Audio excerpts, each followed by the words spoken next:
booties for black girl nerds.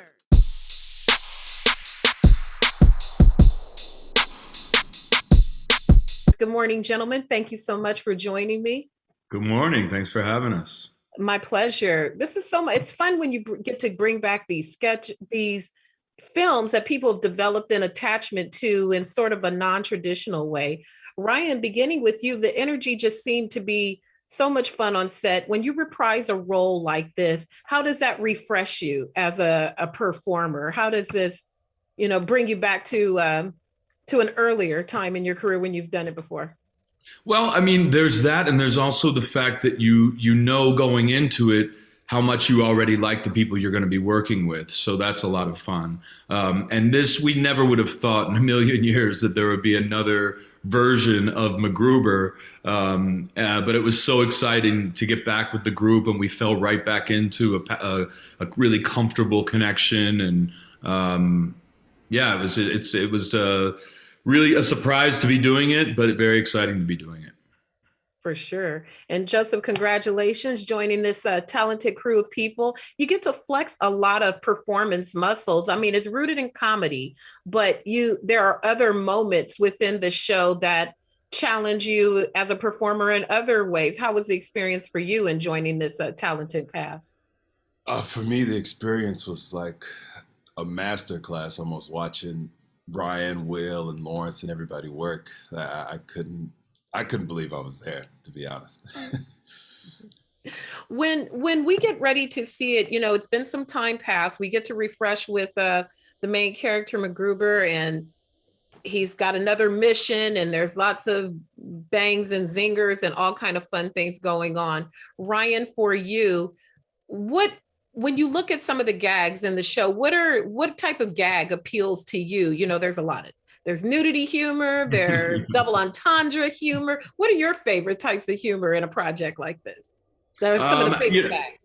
Some of my favorite moments on set are when Will has these 2-page long speeches as MacGruber, and you're prepared for what's written on the page, and you can kind of like temper your reaction accordingly. But when he starts to improv and he's throwing at you new things that are so absurd, and then watching those come to pass in the actual project and in the episodes, that's my favorite part.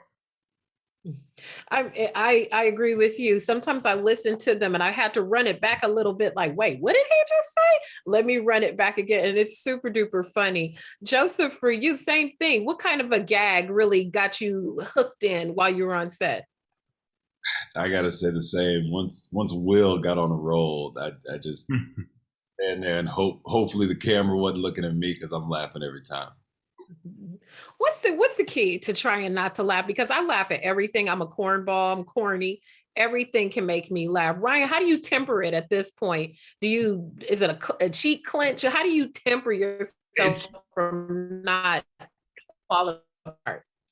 Yeah, it's along those lines. During the filming of the initial movie, I would have to resort to like subtly biting the inside of my cheek, like to cause a little bit of pain to distract myself, or else I would dig my fingernail into my thumb as hard as I could while I was staring him face to face and he's saying the most ridiculous things you can imagine, just to give myself a little bit of pain to distract myself. That's really what I would do to try not to break.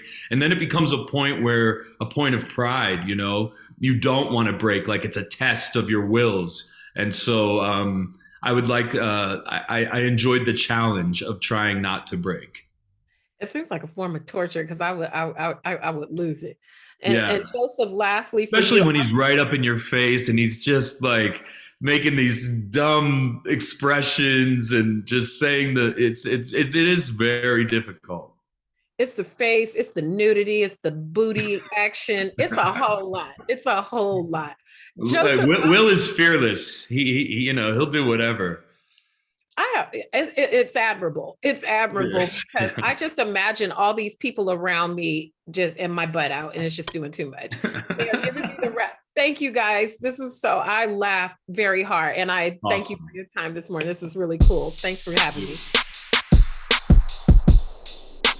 Thank you, gentlemen. I appreciate your time this morning or this afternoon. Thank you so much. You're welcome. How are you, Jeandra? Very good. Thank you. Very good. Thank you. I'm glad. I love the way you guys are dressed. It's kind of on point with your characters too. You know, very, very together, very chic. Bless And you. Thank you. Thank you. We try. You know, We you call guys each do other it. before we come. We did. We conferred with each other. What do you got? What do you got? How you sporting? We're both doing our jeans What and you our doing? boots, and it's nice. Very nice. Very nice. Well, gentlemen, beginning with you, Mr. Fishburne, with a show like this, it's kind of fun when you get to be the straight guy It is. and something comedic. You know, how was that for you? It was. And being in this It was vibe. absolute. It was an absolute joy. I mean, I read it. I laughed out loud. I watched the movie. I laughed out even louder, and got to work with these amazing actors. Yeah. Mhm. There's a lot of performance that goes into it. People think comedy is somehow easier, perhaps, but it's a whole different discipline. Congratulations, Billy, for joining the series in this lovely, lovely villainous role. What is the key to being a good villain amongst people who are trying to make you laugh at every turn? What is the key? Not succumbing to the inevitable desire to want to shtick it up. It's so addicting to be in the company of that level of comic genius and want to play. And it was a wonderful challenge to one, keep a straight face, two, not want to wink and play and just have to maintain a very solid conviction, and sense of truth. Yeah. It was just a pleasure to be in the mix. Mhm. In the midst of all these, there's a lot of hijinks, there's a lot of nudity, there's a lot of dialogue, there's just a lot going on. Back to you, Mr. Fishburne. When was there anything that surprised you? Because the comedy level is super duper amped up. It's very, very specific for a specific type of audience. When you got to see it off the page and in real life, how did you react to some of the things you feel? Well, like I said at the beginning of this, it was funny when I read it on the page. It was funnier when we watched it last night. And the other wonderful surprise was that he joined us. Because we've been friends for a long time and we have yet to work together. And so when they said that he was coming, that made it even like a bigger treat to be involved in this. Ditto. It was a great gift. Yeah. Thank you. Yeah. Billy, when you do a comedic role, how does that fulfill you as a performer differently than, say, more serious role, more character driven? How does it fulfill you as a performer? It's my greatest joy, curiously. I came out of musical theater and comedy, strangely. You play a whack job on a boat and people like it and they want you to keep doing it, right? It's like the nature of the business. It's just add water and right. I go Watch it grow. right, and I always get off those damn boats for some reason, but they go down. They do. It's again, I think it's my favorite genre. I think it's the highest art form. I really do. Since the ancient Greeks, it's what one used to advance culture. You can thumb your nose at the king, or and inform the population. But it was, the court gesture was never beheaded. Right. You always had the role of it's the most critical role, I think, in society is those that make you laugh and reflect the absurdity of the age. So I just adore it, and to work with the people at the top of their game like Will and Kristen and Ryan, who had to hold that line so beautifully, was a treat to no end. For sure.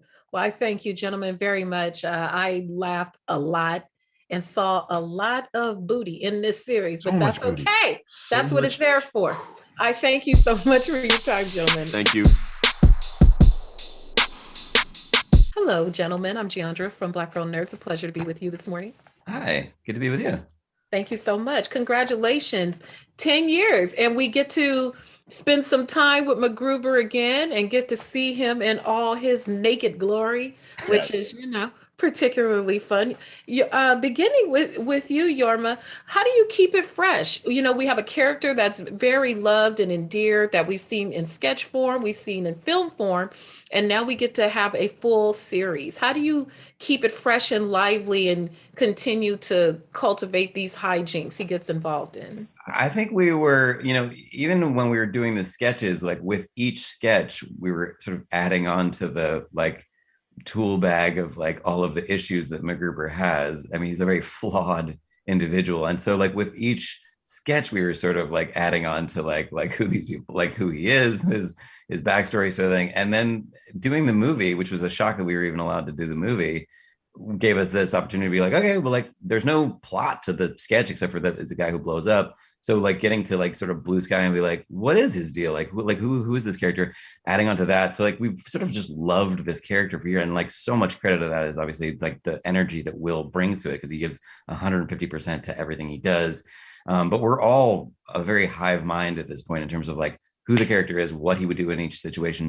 So it's a really fun, I wouldn't say easy character, right? But we know what he's capable of. And then being able to add on to that character and give him this even more emotional backstory was really kind of crucial for us. We've been talking about some of our references of things that we have liked and wanted to sort of emulate, I guess, is and Skyfall was a big one for us. And we sort of loved that they got so deep into James Bond's backstory and who he is and why he feels all of the pain he does from the past. And that's what we wanted to do for this as well. So it gives you this rich tapestry of I can't believe I said that about MacGruber, but it gives you this thing to play off of the interpersonal dynamics. Vicky's now changed, but there's tension with Piper, and so having the triangle be coming at a place of real tension gives you a lot of places to go. But we were very conscious of it can't just be a dumb comedy. It has to be that you weirdly care. There's moments in this series where you're there's a moment in one of John's episodes that is genuinely sort of heartbreaking in episode 7. I don't know if you've seen but this backstory with his mom that's I gotta tear up. Yeah. And you're that's one of our goals is to be what the fuck? Why did you care about this much? I got, that don't undermine it, because at the core of this, people look at writers and they think, oh, I can do that. And there's really a lot of effort and research in trying to ground a character. It's not just, throw it on the wall and see what sticks. There's a lot of preparation, so to speak, that goes into building a character like MacGruber. John, for you, obviously the show is a spoof of lots of different types of action, spy, fix-it type of people. What would you say, when you take the spoofing part aside, what would you say MacGruber has in common with those characters that are the non-comedic element? Well, when Jorma's talking about Skyfall, there's a lot. Have you seen all the episodes, Jeandra? I have. So there's a lot of pain attached to his family. And like in Skyfall, if you look at all the intense emotions that James Bond goes through, having to revisit his childhood, MacGruber's going through those same things. It's true. And we're not winking at it at all. We're playing that for real emotion. And that's part of the joke to us. We are creating a world to then destroy it. Okay, I must know, and I know this is not your particular purview, but I must ask you, is he really that naked at all times? Does he have some flesh draws on? What is going on with the nudity? I must know. He's that naked. Well, on the movie, there were when we were doing the movie, he was maybe I should be naked for this. He would suggest. But and what's funny is that in episode 2, there's a live flamethrower on set, and so all of it in our pre-production meetings, people were you can't do this, you can't have a guy who's naked running around with a live flamethrower. And we're yeah, and the meeting just kept getting pushed until we were well, we're doing it. Hey, more effective than getting waxed. Thank you guys for your time.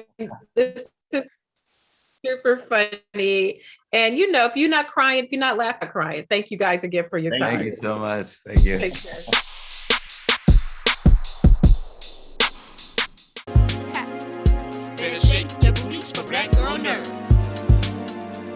Better shake your booties for black girl nerds.